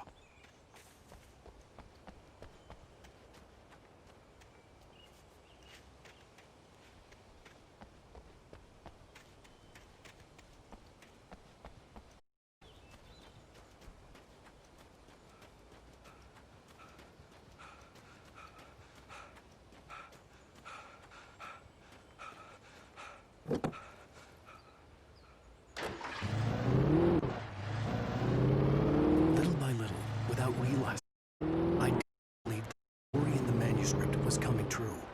The current narrative had taken me deeper and deeper into dark waters. Alice had been taken from me. Barry was probably in jail. I was a fugitive from the whole world taken over by the dark presence was trying to destroy me. It all felt real.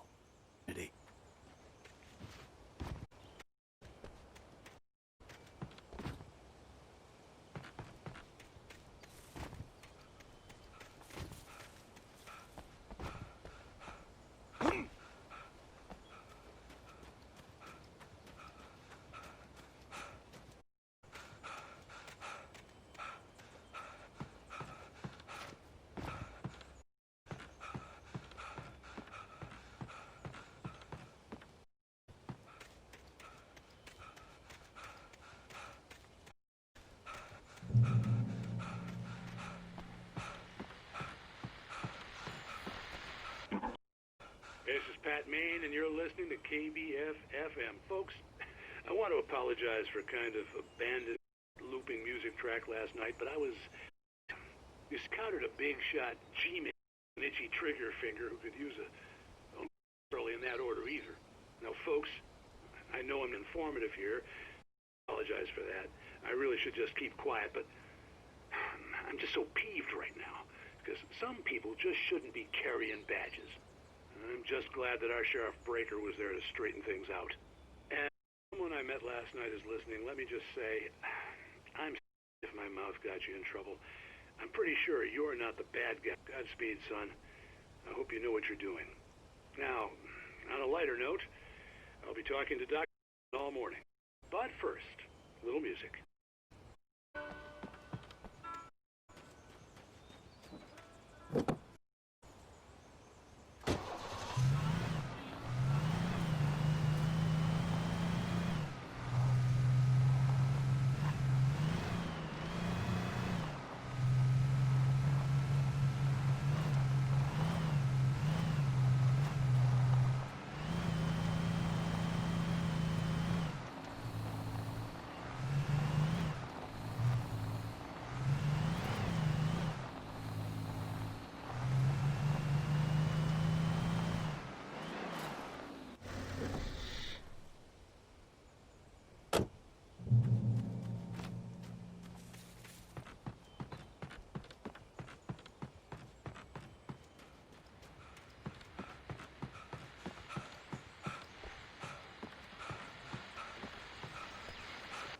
Welcome back to KBF-FM.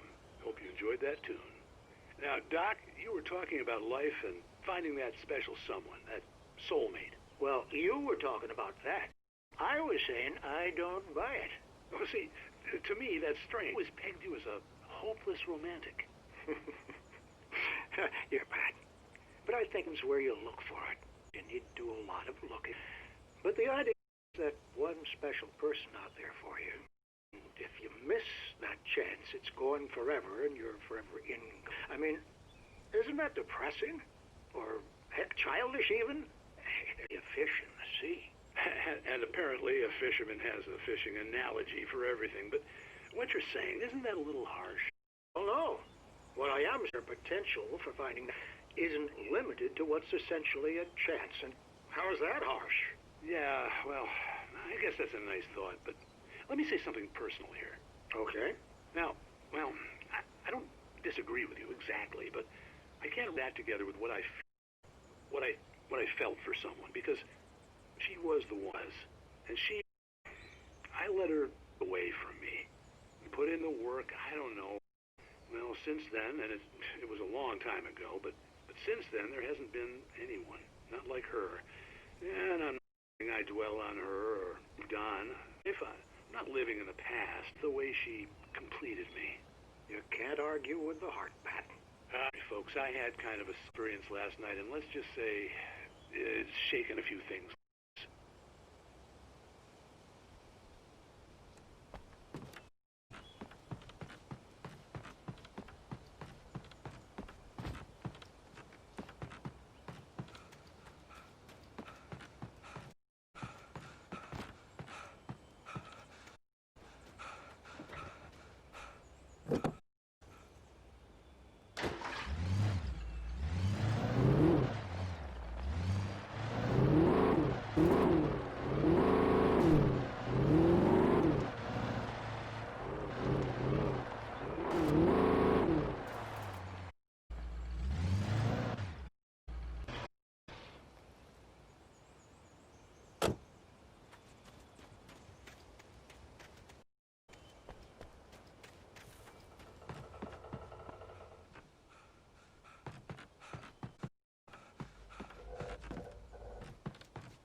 For Mott, spying on the writer on the ferry had been a disappointment.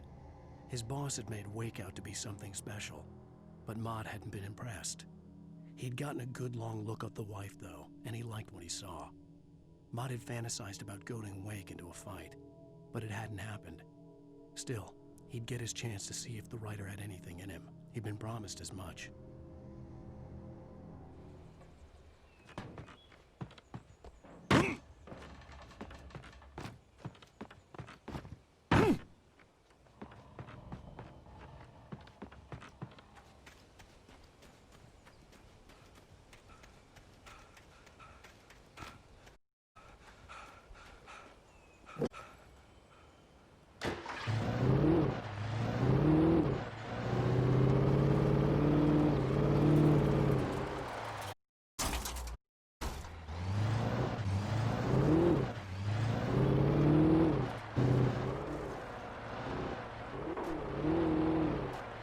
I was early.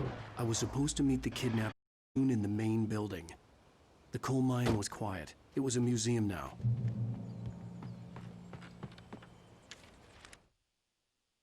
Gale gone and the night wind blowing in through the broken studio window. Maine stared at Sarah. The sheriff looked away. Maine's voice shook with barely controlled anger. That boy's doing more drinking than thinking. I hope you know what you're doing, Sarah. He's got a sickness in his eyes. You take my word for it. He wants Wake for a reason, and it's not for anything good.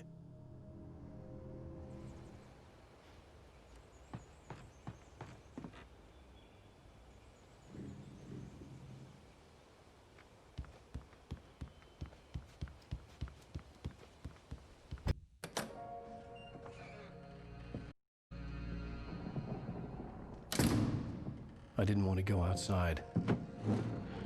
Cops had to be looking for me. The noon sun turned the place into a sauna.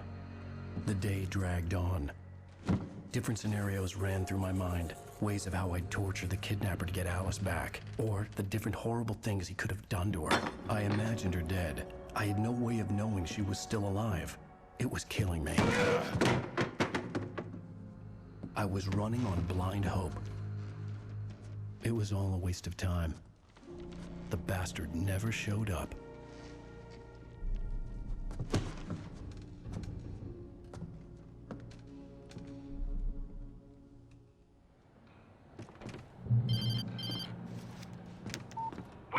Where the hell are you? Change of plans.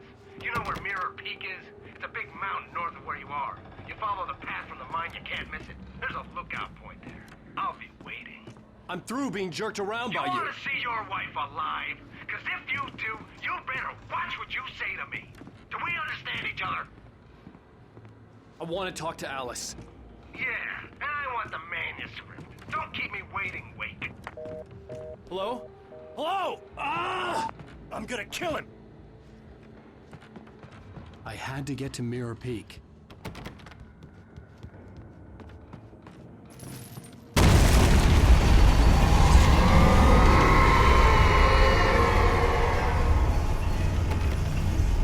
was close. Maybe closer than ever before.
When Thomas Zane fell for Barbara Jagger, it happened fast. She was young, vibrant, and beautiful, full of life. He had never been a very happy man, and without any seeming effort, she had changed all that. Zane felt good for the first time in his life.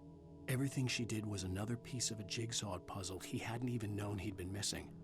And best of all, she made the words flow, strong and sharp. She was his muse.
When Thomas Zane fell for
What the hell?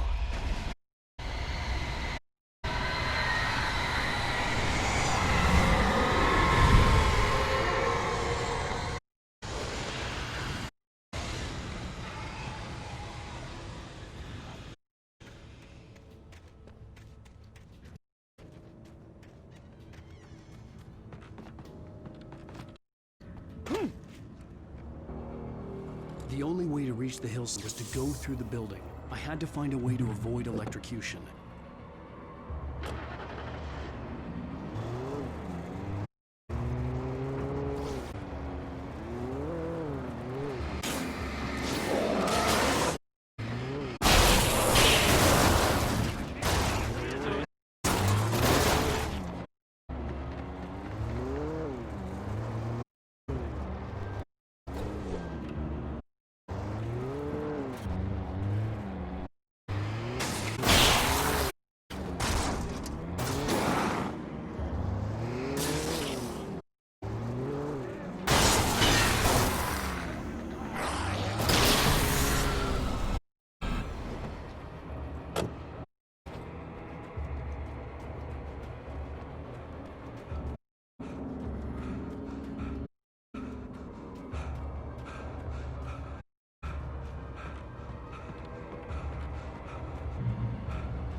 Some of the Taken retained echoes of their former selves, but these were just the nerve twitches of a dead thing. Nothing remained but a shell covered and filled with darkness. In most cases, these puppets were enough for the purposes of the Dark Presence. But for anything more elaborate, as with the writer, it was different. It needed his mind. And so rather than taking him over completely, it merely touched him.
There was no way the flashbang grenades were Standard Power Company equipment.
I stared through the bars of the jail cell.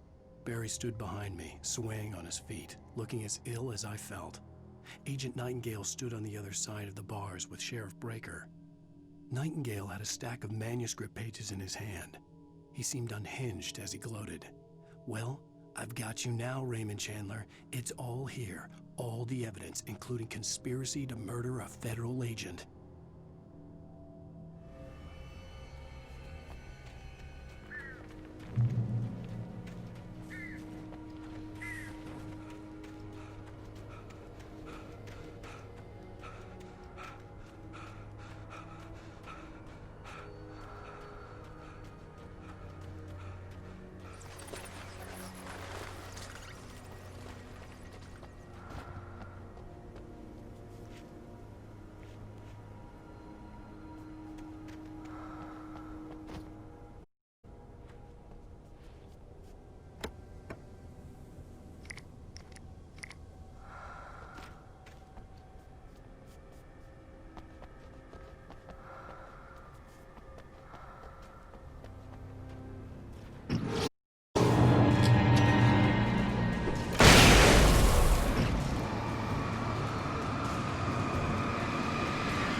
I had no real plan.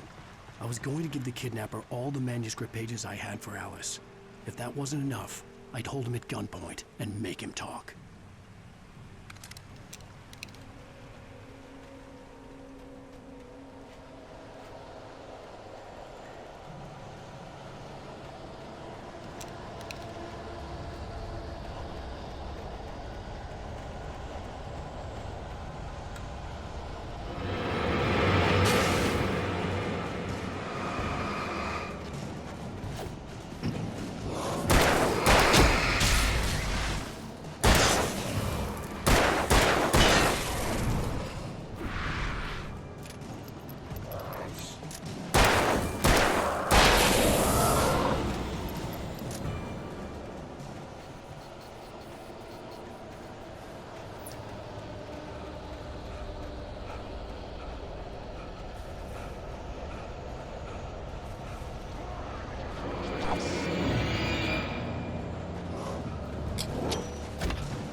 The dark presence was moving in the same direction I was going. A cold feeling set itself in the pit of my stomach. Was it going for Alice? The graveyard shows cancer.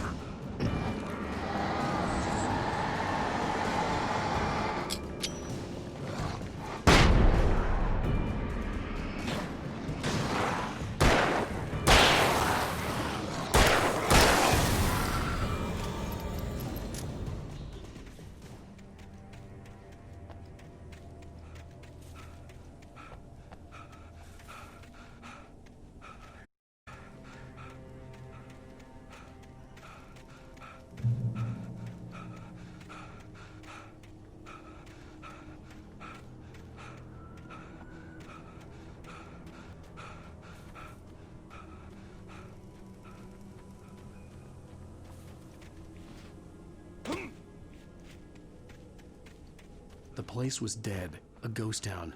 Had been for decades, maybe a...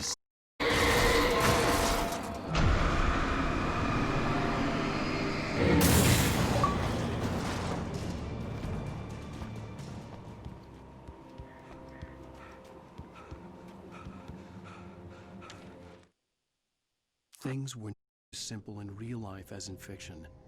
I had lost count of the times I had wished there'd be a clear reason for my writer's block. Something to fight, something to lash out on. There wasn't.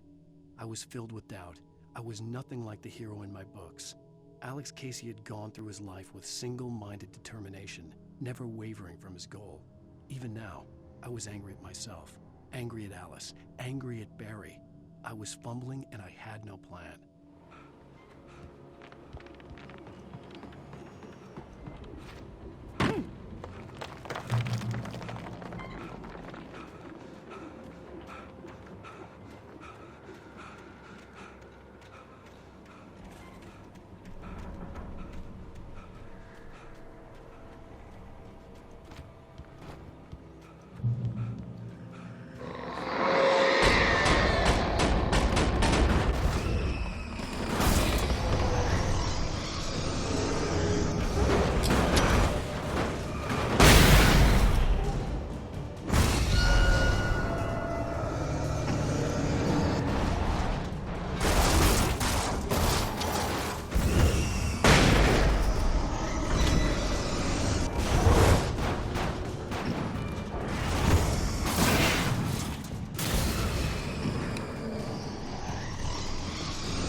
Anything outside of writing is a struggle. I feel ill. I managed to make my way downstairs. There's a shoebox filled with books and papers by Thomas Zane. It's very hard to focus, but I managed to... He's a poet, and a good one. He writes of muses and creators summoning fabulous things from a magic lake, using his powers to shape the world of a realm of gods and dreams and demons, dark things that wait for a chance to slip through, wearing the flesh of men as disguise. Zane writes about himself, his girlfriend being taken over by a dark presence, about growing scared of the lake. Zane believes it's a mirror to the gaping void of darkness above, where some Lovecraftian presence lurks. Crawl back upstairs. I'll borrow these things for my story. They ring true. They fit.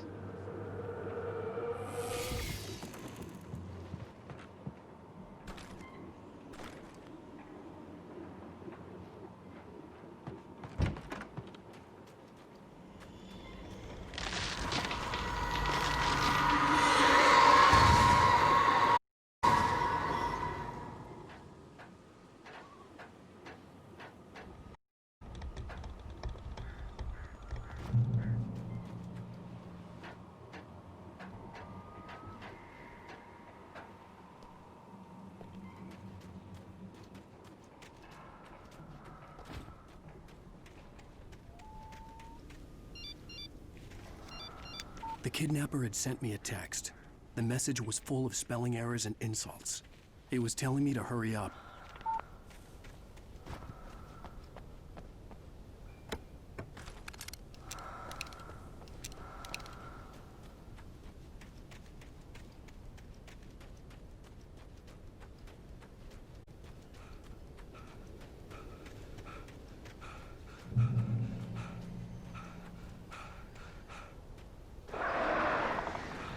Birds.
Even behind the closed doors and curtains of his grimy room at the Majestic, the local motel, Nightingale could feel the locals' eyes on him, the unrelenting pressure of their judgment.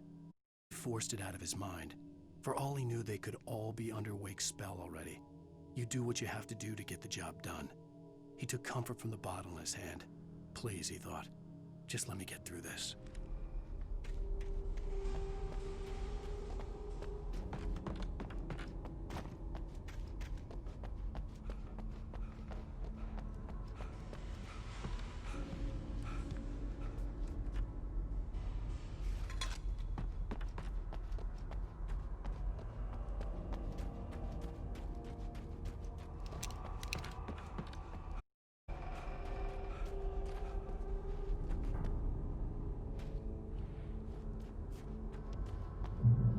I'd have to make my way up this mine shaft in order to go on.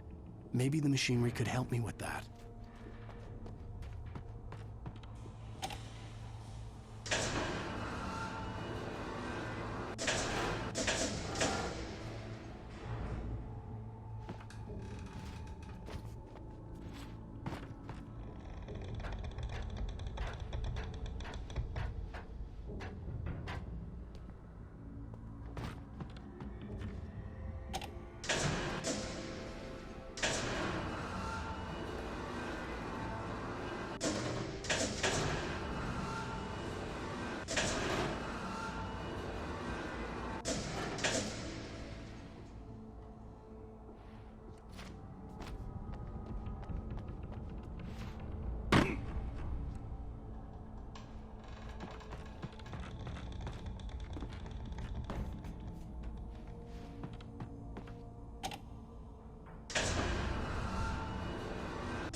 Lightning flashed behind the windows of Cauldron Lake Lodge.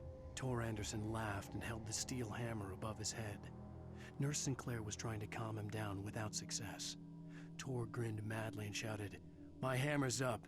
Here's a friendly poke from Molnir, wench." He brought the hammer down with all his might on Sinclair's head. "We're on a comeback tour, baby."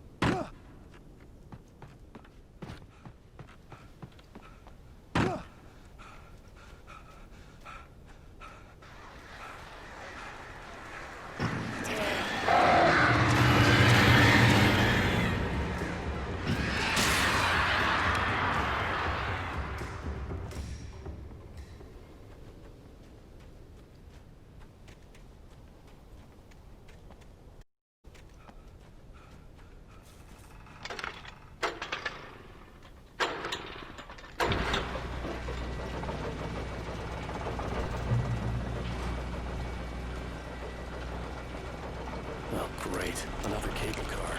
Just great.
Maud had checked all of Stucky's rental cabins. There had been no sign of the Wakes. It was dark when he'd found their car parked at the end of the road by Cauldron Lake. It made no sense. They must have taken a wrong turn, but there was no sign of them, and the car had been there for hours already. Frustrated, Mott stood on the rotten ruin of the footbridge that had once led to Diver before it sank beneath the waves years ago. The boss wouldn't be happy.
I could see Cauldron Lake. I thought I could make out the spot where the island and the cabin had been.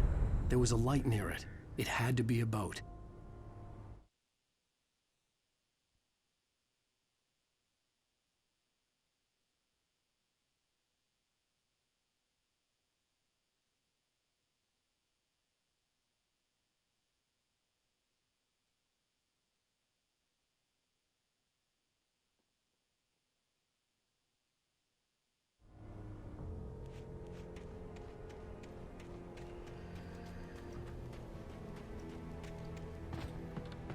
I was close now.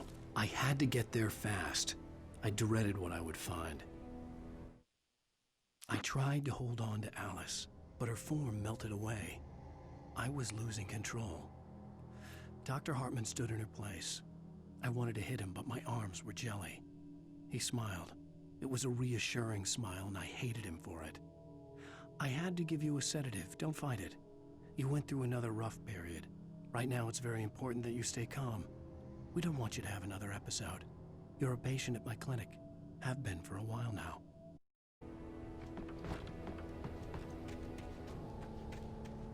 Wait! Are you? Wait! Hey, I'm here! I'm coming! No! Get away! Sorry. Please, wait! The boss didn't know who he was messing with. I didn't know. I swear, I didn't know. We don't have a wife. We don't know where she is. She's probably drowned. We just said we had her to make a play ball. You see? They got him writing for us. Please! Please! Oh! I'm sorry! Please!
Previously on Alan Wake, I'm hunted.